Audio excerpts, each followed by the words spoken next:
All right, good afternoon, everyone. My name is Lauren Williams. I'm Adult and Community Services Manager for the Columbia Public Library, which is part of the Daniel Boone Regional Library System. Welcome to today's Lunch and Learn with Boone County Clerk Brianna Lennon, who's going to share with us what we need to know about voting on November 8th, the upcoming election. And today's Lunch and Learn is co-hosted by the Library, the League of Women Voters of Columbia Boone County, and the American Association of University Women Columbia Branch. Before we begin our program, just a few Zoom housekeeping items. As usual, to ask questions of our presenter today, we ask that you use the chat feature of Zoom. So if you hover over your Zoom window, you should see that speech bubble icon at the bottom of your screen. Or if you're on a tablet or phone or device like that, you may need to tap in the middle of your screen to see those additional tools. We are recording this presentation, so it will be available the next day or two on both the League's YouTube channel and the library's YouTube channel for future viewing, and so you can share it with those who are unable to join us today. And now I'd like to welcome our moderator, League of Women Voters of Columbia Boone County President Barbara Hoppe. Thanks so much, Barbara.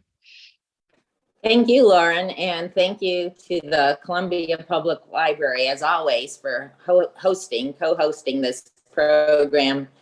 And today we want to say a special thank you to the American Association of University Women, the Columbia branch, for sponsoring this particular Lunch and Learn program as their Holly Burgess Public Policy Forum. The League of Women Voters, Columbia Boone County, and the AAUW and the Boone County Clerk's Office are all very interested and concerned and want to make sure that every person in Boone County who has a right to vote and wants to vote is able to cast a vote and that their vote will count. Before we get into our program with our special guest speaker, I want to invite Diane Ludwig, the president of the American Association of University Women, to say a few words. Diane? Thank you, excuse me. Thank you, Barbara, and thank you, Lauren. Yes, one person who would be very excited we were having this program would be Holly Burgess, were she here. Unfortunately, Holly left us in 2014 of cancer at the tender age of 61, which is young to most of us these days. So we do this in her honor. She was very, very tuned in to public policy. She was a member of the League. She was an advocate for the library, and she was a friend of Brianna's. So this is a very opportune time to bring Holly's name up and let you know that our branch does this each year in honor of Holly because of her commitment and passion to public policy. So we thank you for letting us join you on this. Thank you very much, Diane. And now we are pleased to welcome Brianna Lennon, our Boone County clerk, who has been clerk since November, or was elected in November of 2018. Brianna has worked before being clerk with the as an assistant attorney general in the Consumer Protection Division in the Missouri Attorney General's office. And after that, Brianna worked with the Missouri Secretary of State's office under former Secretary Jason Kander. And as Deputy Director of Elections and first coordinator of the Elections Integrity Unit in the Secretary of State's office, Brianna worked closely with local election authorities across the state to ensure that elections were simple, secure, and accessible to voters. There have been many recent changes in the Missouri voting laws since our last election that make it more difficult for people to vote. And some of those changes are presently being challenged by the League of Women Voters Missouri and by the NAACP. And we're waiting to hear whether there will be a temporary injunction granted or not. But until and unless that happens, we need to follow the new laws that are in effect today. So I'm pleased to welcome Brianna, who will share with us what we need to know about and do to vote in the November 8th election. And then we will take questions also from the viewers. So be sure to put your questions in the chat feature as we go, and we'll get to as many of those as possible. So with that, welcome, Brianna Lennon. Well, thank you very much, and thank you, Barbara and Diane. It is an honor for me to be a part of the Holly Burgess Forum because she is the reason I know about AAUW. She was the reason why I got involved with the group and became a member. And I know that she was incredibly active with the league too. So I am very, very happy to be here. Thank you for the invitation. I do want to go into some of the changes that are in the law, but I want to go in the order of ways that they have an impact on voters directly, because not everyone knows it is a 58-page long bill. It was an omnibus package, so it has a lot of changes in it, some of which aren't even in effect yet. Some are going to be going into effect in January of 2023. So obviously the one that we know where we hear the most about is photo ID, so that's what I want to start with. But there's some other changes in the law that I want to make sure that voters are aware of as well. And I want to talk a little bit about the consequences of some of these changes to the elections administration process. We talk a lot about what the impact is going to be on voters. I want to make sure that people, part of my job is making sure that we have good expectations set for what election day looks like and what election night looks like, and those are going to be impacted by this law as well. So I'm going to start off by talking about the changes that people will see relative to even the primary election, because one of the tricky parts of this law is that it went into effect after the August primary.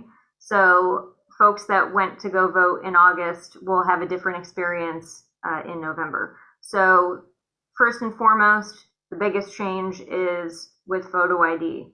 This law is very narrow when it comes to the types of eligible valid IDs that people can use, and the ones that I want to point out that can't be used anymore. So first and foremost, what can be used?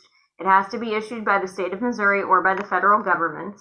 And so that's largely 4 categories. You've got Missouri issued driver's licenses, Missouri non-driver's licenses, US passports, and then military IDs.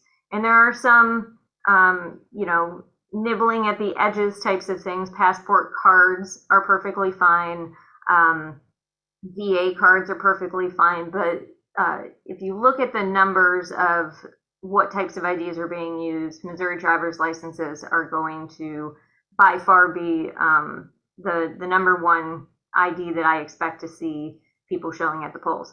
And that applies not just to voting in person, but on election day, but it also applies to voting in person absentee. So if you have been used to, you're going to be out of town, or you're going to be a poll worker and you're used to coming into our office and voting absentee in advance, you're going to have to show an appropriate photo ID for that as well. On election day, and this is the part where I like to make sure people are aware that this is an option for voters that don't have the appropriate form of ID. There are blue provisional envelopes. These are envelopes that have been in use since 2017. We have been using them since 2017. And we have not rejected them for unmatched signatures or anything like that. So we have a history of counting them all in this county. And what it is an envelope that you fill out specifically because you do not have the correct form of ID. You get the same ballot. It's all the same ballot type, all the same races that you would be voting on. And you're going to put that into the blue envelope, and 2 election judges of a bipartisan nature are going to fill that out, sign it at the bottom, and then bring it back to our office on election nights. And then we have a verification board that meets after the election that compares the signature on your voter record to the signature on the provisional ballot envelope that you filled out. And if those are the same, then we count that. And like I said, that has not been a reason to reject any of the blue provisional envelopes that we've had in the past. We have counted all of them. So to me, one of the hardest parts about this law is that I don't want anybody discouraged about not having the correct ID and then not showing up to vote, because the alternative to filling out a blue provisional envelope is just not voting at all and not showing up because people are concerned that they don't have the right ID. So that's the photo ID portion of it. You either have a photo ID, or if you don't have a photo ID, you vote this blue provisional ballot. Those are your two options. The important things to know that no longer work as valid IDs, and this sometimes comes to a surprise to people. The voter ID cards that we issue from our office are no longer able to be used for voter ID purposes. The sample ballots that we send in the mail, and out-of-state driver's licenses. So who's that going to affect? A lot of students, a lot of elderly individuals that have let things expire and have not renewed them in years and years. And then folks that have just moved to Missouri haven't had an opportunity to get a Missouri driver's license yet, and still have an out-of-state license. So I do want to make sure that people are aware of that blue provisional ballot option. One of the major questions I get about these IDs too is about the expiration date, because it can get very confusing about whether it's unexpired or expired or what have you. The law says that it's okay if it's expired if it expired after the date of the last general election. So if your license expired or your passport expired after November 3rd of 2020, then you're okay. We can take that is valid. So it's more of a some expired are okay and some are not.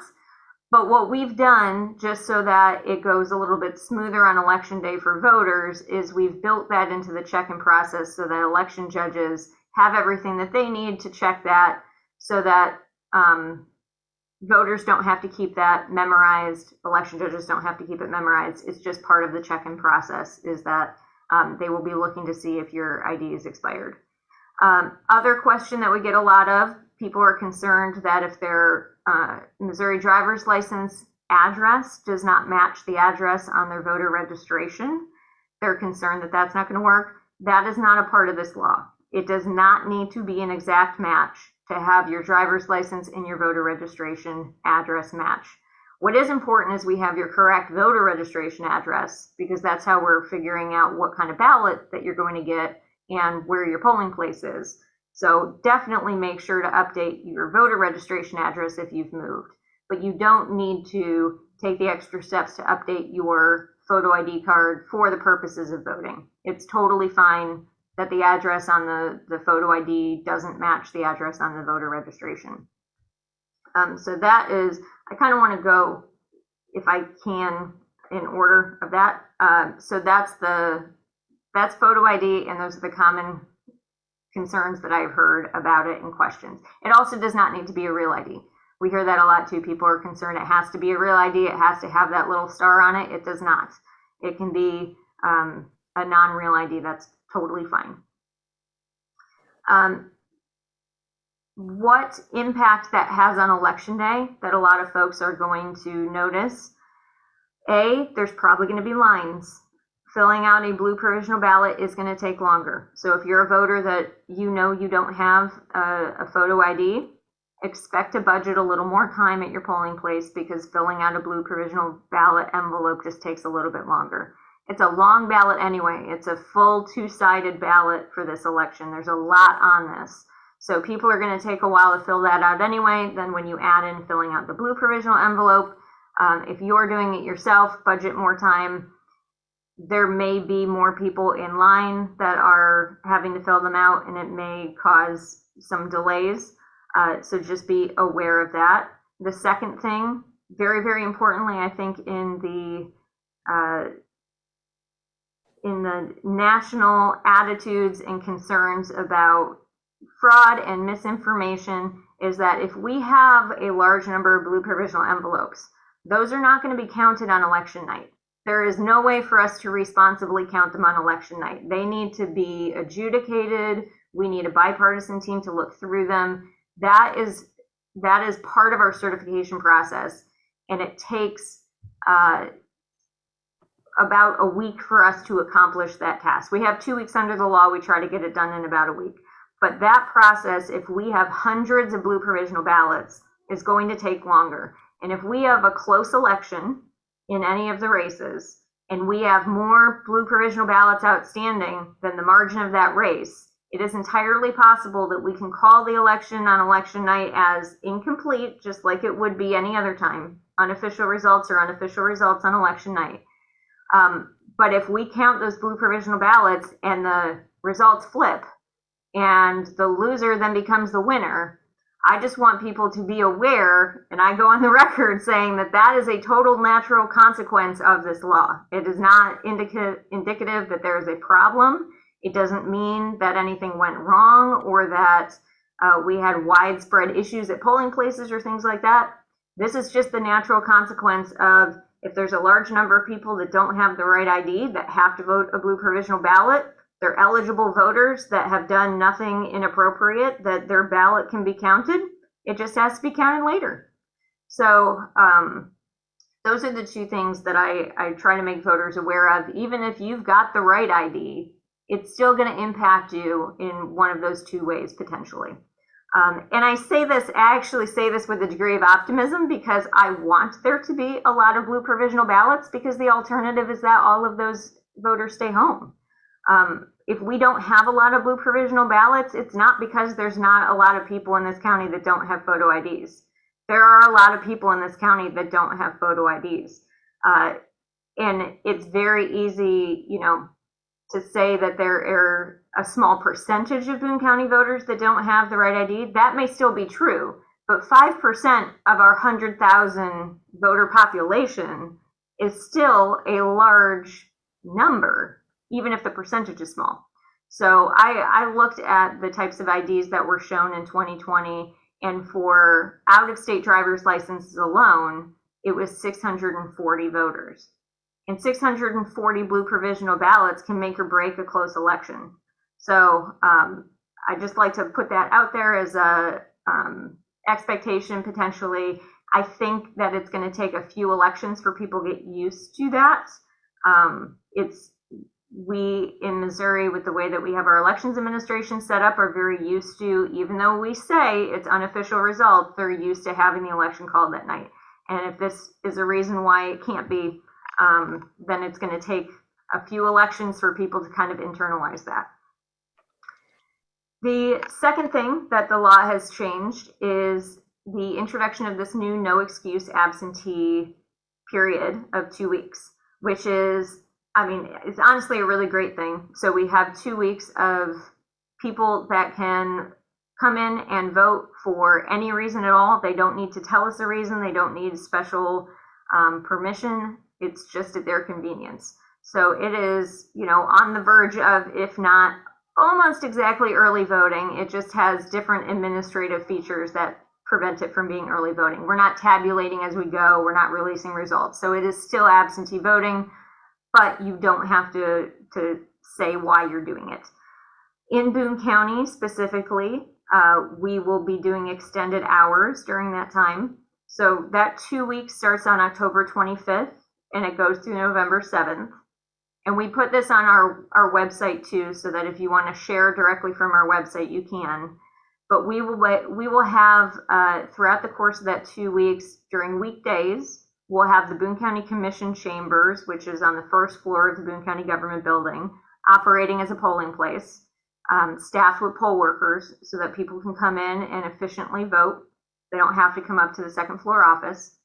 We will also have weekend hours in the commission chambers so that voters can come in from 10 to 3 on the weekends for those 2 weekends, October 29th, 30th, and November 5th and 6th, so that they can take advantage of early voting at that point.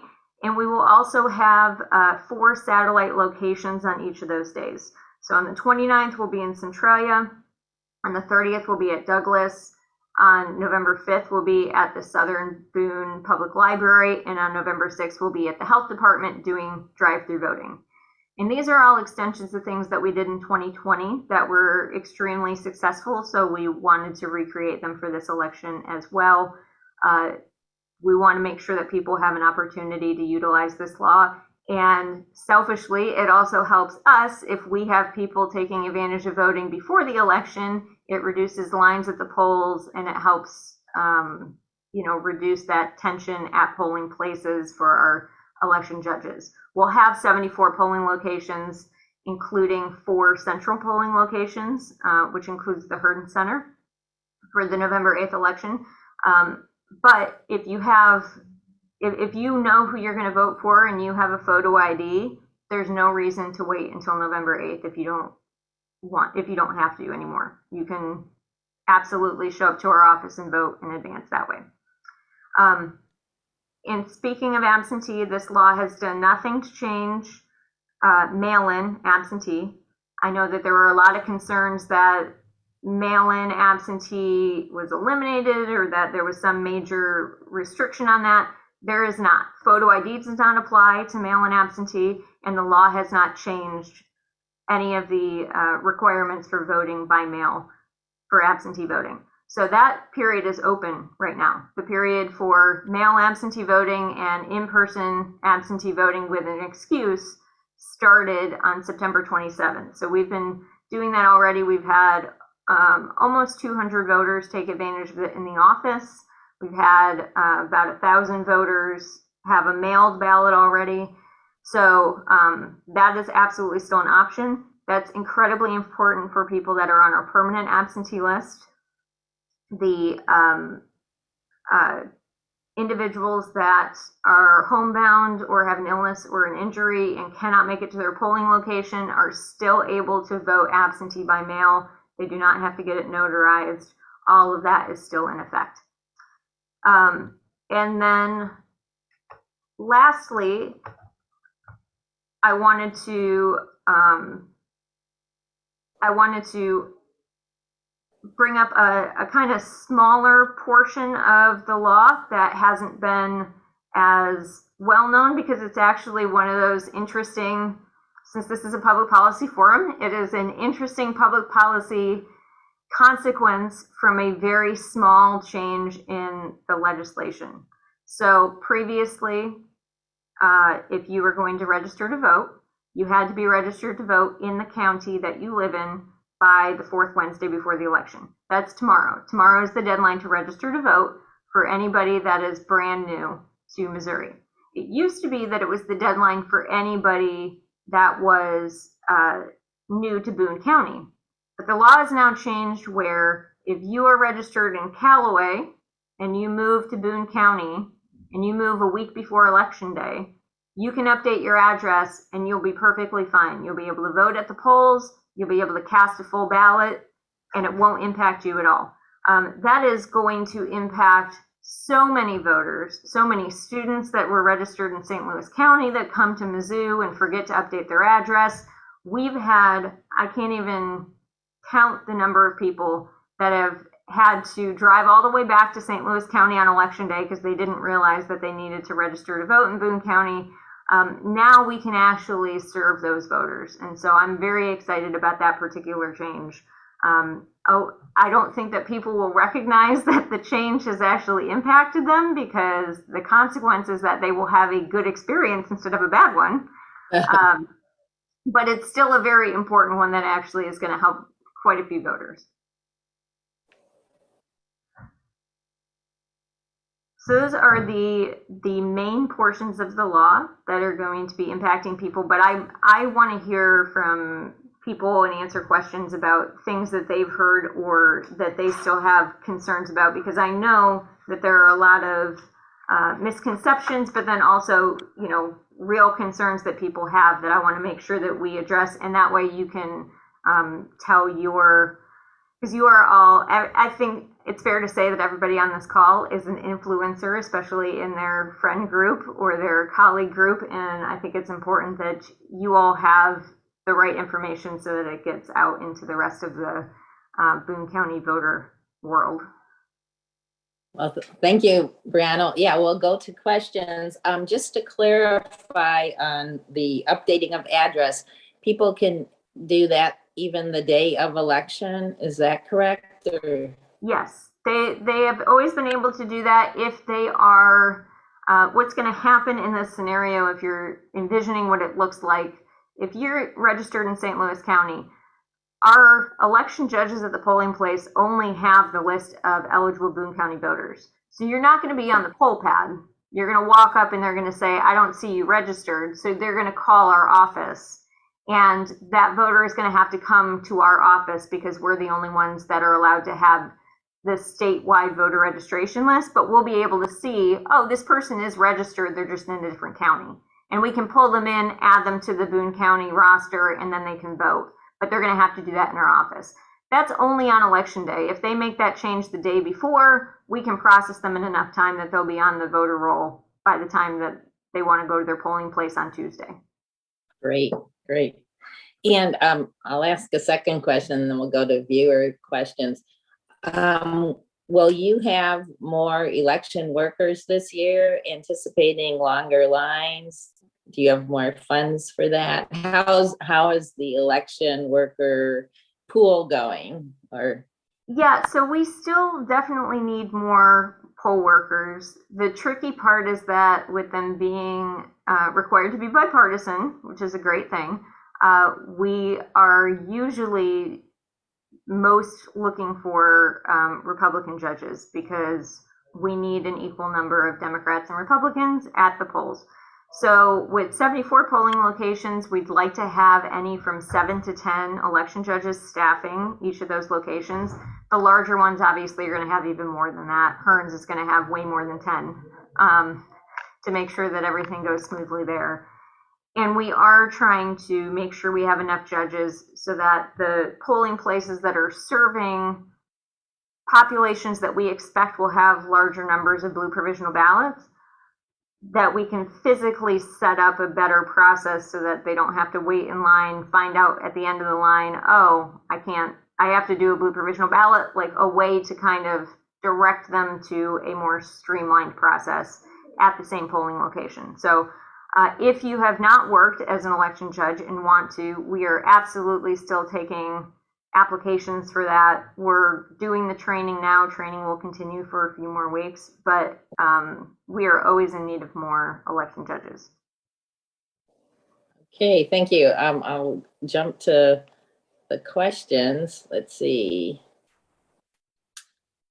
You did a really great job of explaining some of the things. So we don't have too many questions right now. So people, please enter questions in chat that you're interested or you think your friends might be interested in. One general question is, what does voting usually look like in this community, and how are these changes going to impact the voters in Boone County? Yeah, so I think probably the best way to explain it compared to some other states is that we are still very heavily an election day voting population. So we do not have a large opportunity to get people to vote in advance of the election. We have very limited voting by mail. We have very limited voting absentee. These 2 weeks of no excuse absentee are kind of the entry point into seeing what it looks like to have more opportunities to be able to vote in advance. But by and large, 90 to 95% of our voters vote on election day. And that means that we open up a lot of polling locations. We have started this year opening up more central polling locations so that people can vote at a place that's convenient to them, not necessarily where they live, but maybe close to where they work and things like that. So it's very much a wait in line, check in with an election judge, get your ballot. It's a paper ballot based county, paper ballot based state. We have touchscreen accessible voting available where it produces a paper ballot, but still lots of people like to do a hand-marked paper ballot. They fill that out, they put it in the tabulator, and at the end of the night, our supervisors at the polling places bring the ballots back to this office and we release our election results. So it's not a process that is, you liken it to planning for a wedding and hoping that everything works absolutely perfectly on that day, which can be very stressful. I mean, it's one of the reasons so many county clerks want more no excuse absentee voting, is because it relieves some of the pressure of making sure everything is absolutely perfect on election day.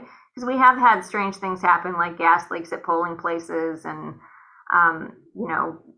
different things happen a week before the election. Oh my gosh, we have to do an emergency repair in this polling place and we can't use it anymore. So there's a lot of contingency planning. For voters, it means if something happens at their poll and there's lines, then there's lines that they have to deal with for that election. This law may end up increasing some of those lines, which is why I encourage people to take advantage of no excuse absentee voting if they can. Thank you. Yeah, so the league and our members should encourage their friends to vote early if they have a photo ID at the various locations that you indicated. Let me check to see if there's more questions. Otherwise, I'll go to, I have a few. Wow. I guess we don't have as, I just thought there'd be zillions of questions. So I guess you've been educating people really well. There's one about sample ballots. Sample ballots are that's a really good one. So our sample ballots, there's two things. One is that on the front page of our website, we have this election notice. I don't think I can share to everybody, so I'm gonna have to have, oh no, there it is, everyone. So this does have every single thing. It is not specific to the voter, but if you go to the front page of the website, there is a lookup tool where you can put in your own information. And if you put in your own information, it will show you your polling place, your sample ballot in PDF and in text format. So you can look it up that way. This week, you will also be getting paper sample ballots. They're in the mail this week, so you should be getting them by the end of this week. We also, if we have your email address on file, we'll email out this week your sample ballot. So there's multiple ways that you can get it. And then we have... And they can bring their sample ballot to the election office when they vote, correct? Yeah. It can't be used as an ID anymore, but it's definitely a good kind of cheat sheet for if you already know who you want to vote for, fill it out and bring it in. Plenty of people do that, and that way they remember who it is that they wanted to vote for. I always plug, when people call and they want to know where to go for information, I always plug the league's forums as a good way to get acquainted with candidates and things, because we can't, under the law, provide any kind of resources about what the candidates that are running or the questions on the ballot do or what their stances are. And so I always point them to the league and to local media sources so that people can look it up. So, sit down with that information, fill out your sample ballot, and then just bring it with you so you can use that as your guide when you go to vote. And for the deadline to register is tomorrow, October 12th. Even if people don't have a photo ID yet, they should register and they can get their photo ID after. Yes. Yeah, you do not need the photo ID to register to vote. So register to vote anyway, and continue the process of getting a photo ID, but definitely don't wait until you have one just to register to vote. Because you can even bring in, if you're getting your driver's license or you're renewing it and they give you that paper temporary one, we can take that too. That fulfills all the requirements. So it doesn't have to be, you don't need to wait until you get the card in the mail. And someone asked, what is the address for the county clerk's office and what are the hours for early voting during the week? I think you mentioned that, but do you want to mention that again? So during the week, we will be open from 8 a.m. to 5 p.m. on the weekdays. And then I'm dropping our addresses in here. When you get to 801 East Walnut, it's a little, it says East Walnut, but really we like to say we're at the corner of 9th and Ash, because that's the easiest way to distinguish us from the courthouse. We are not in the courthouse. We're in the building next to the courthouse. And for those 2 weeks of absentee voting from 8 a.m. until 5 p.m., we'll be in commission chambers, which is right on the first floor. So when you come into the building, especially if you're coming in the side where there's the amphitheater behind me, which is I'm pointing there, the amphitheater between the courthouse and the government center, which is where all the marches usually are and the protests and the things where you see on the news where people are marching at the county. That's where it is. If you come in that side, Commission Chambers is right at that door. And we'll have signs that say vote here and things like that too. So another person has a question. If I want to vote early, can I get a sample ballot early so I know who is running? Can they go to the office to get it before you mail it? Or do you want to we have those too. If you want to come in, we can definitely give you a copy of them too. And when did you say the mailing was going out for the sample ballots? It should hit people's mailboxes by Friday. So this week, right? Yep. Plenty of time to vote early. Another question is, can you review the allowance for an expired ID? Yes. So the ID, like in the best cases, it's not expired at all. But if it is expired, as long as it expired after the date of the most recent general election, that would be the November general election from 2020, as long as it expired after that. So December of 2020 is okay. All of 2021 is okay. All of 2022 up to this point is okay. So it's really just if you have something that expired in like the middle of 2020 or in 2019, something that hasn't been touched in 2 years, then you have an issue. But otherwise, recent expiration is totally fine. And there was another early question, which is, why is this an election important?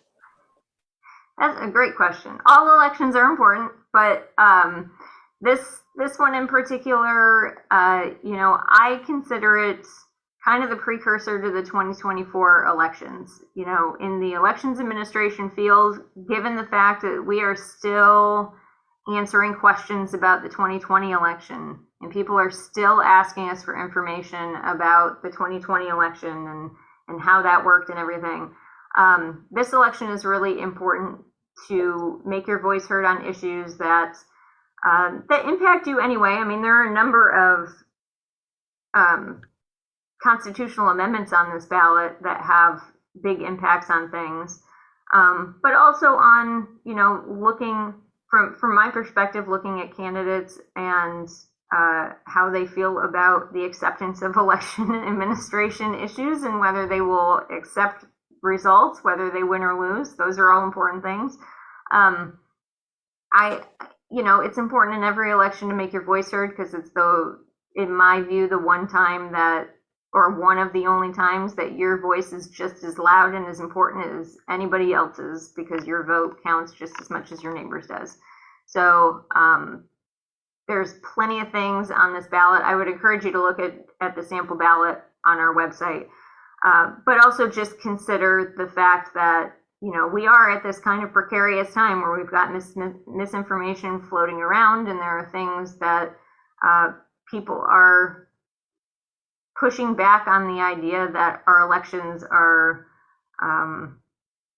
have integrity, and they do have integrity, and we know they have integrity, and our poll workers know that they have integrity, and voting is one way to confirm to people that you have confidence in our democracy.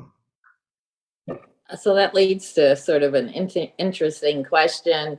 How many dead people have voted in Boone County in the past that we know of, or people that are not or underage or not living in Boone County voting? Can you give us some idea of what the results are? So we have not had any instances where those things have happened, and I can tell you why. I mean, one is to point to how effective our current laws are anyway in just our voter list maintenance. So we have access in our statewide system to health and human services information, to Social Security Administration information, to the DMV information. And all of those things help us verify to make sure that people are eligible, that they live where they say that they live, that they actually exist and they are verified people. Every voter registration that we have come through gets checked against the Social Security Administration to make sure they are a real live person. And then we mail out those voter ID cards to people. Before it was because it was a nice way to be able to have a voter ID that people could use, but it is also helpful to make sure that people live where they say they live. If we get a voter ID card bounced back to us in the mail with a little yellow sticker from the post office that says this is not a valid address, then we know that that is not a valid registration and we can act on that. So there are ways where we keep our lists up to date anyway.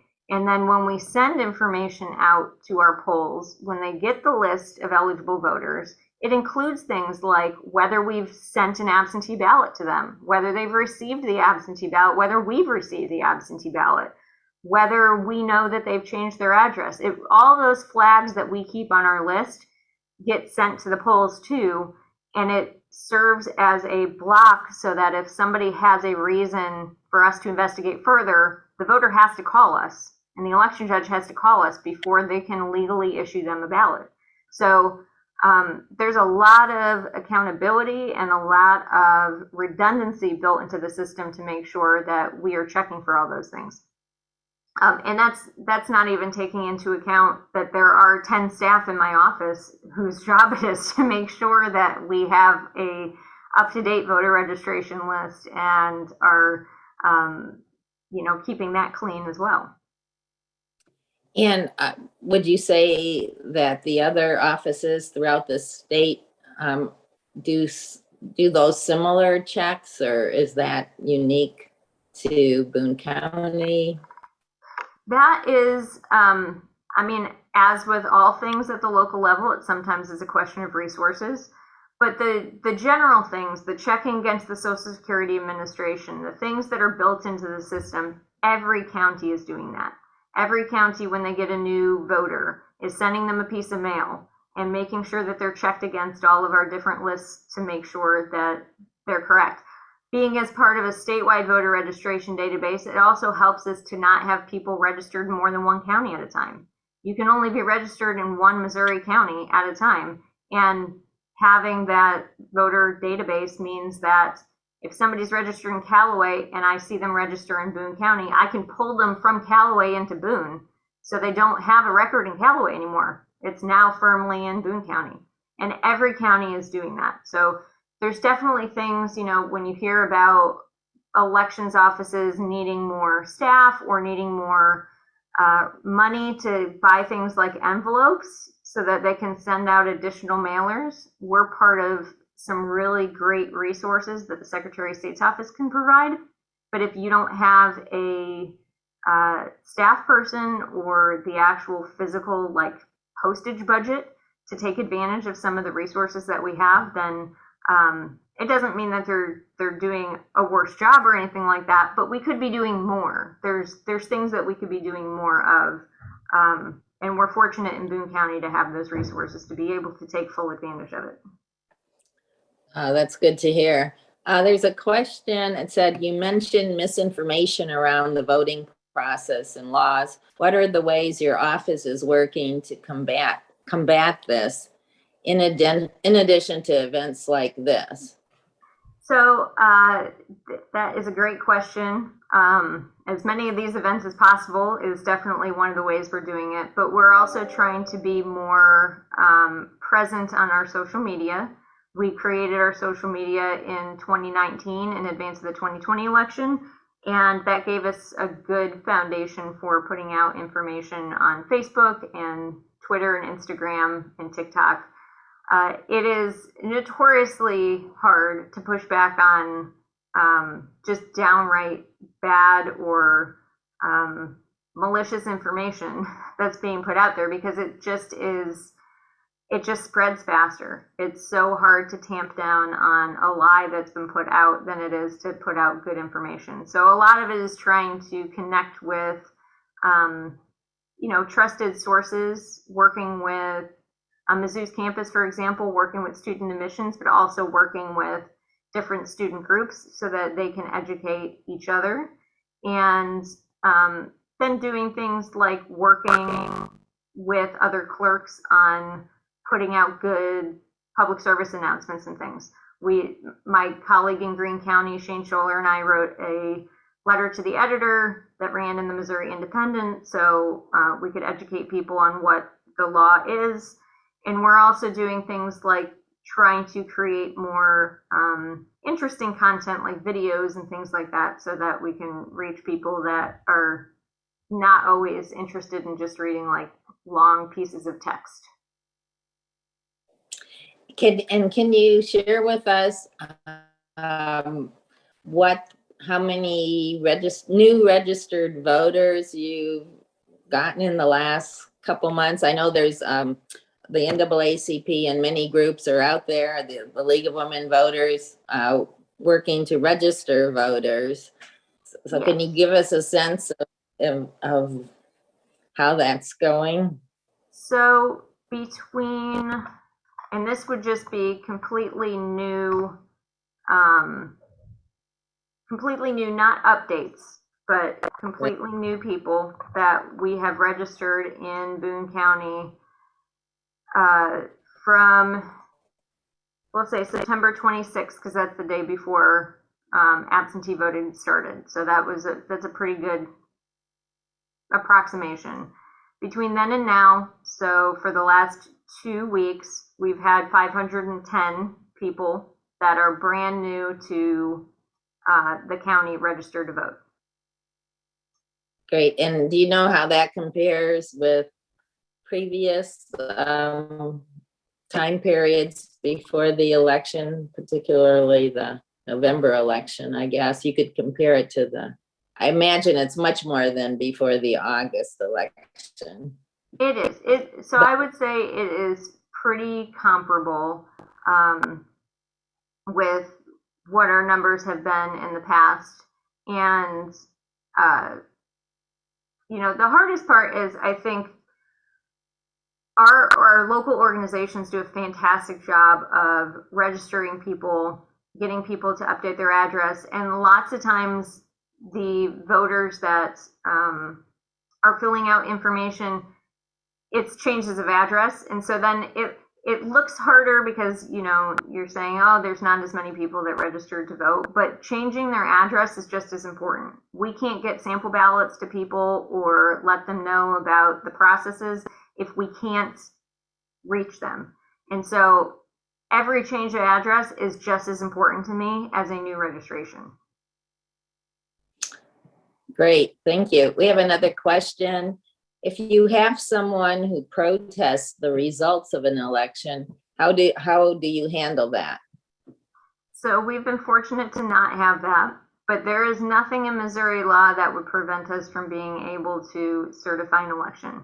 The process after Election Day, once the unofficial results are certified, or once the unofficial results are done, we have a bipartisan team that comes in, and this is what every county does. So this is in state law, every single county does this.